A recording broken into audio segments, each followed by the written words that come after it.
Assalamualaikum warahmatullahi wabarakatuh, kawan-kawan vlog jurnalis Kutaraja. Nah, hari ini aku sedang berjalan-jalan di kawasan Kampung Baru, Kecamatan Baitur Rahman, tepatnya berada di seberang Masjid Raya Baitur Rahman, Kota Banda Aceh.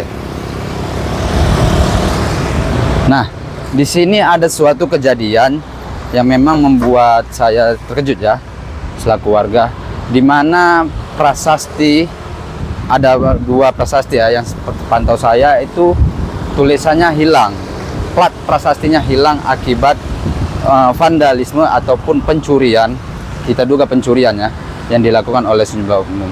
Nah, ini kondisinya saat ini.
Kita berharap pemerintah segera bertindak untuk mengambil keputusan agar para pelaku ataupun oknum nakal yang merusak situs ataupun penjelasan tentang sejarah yang ada di lokasi ini serta lokasi yang ada di Hotel Aceh untuk segera ditindak.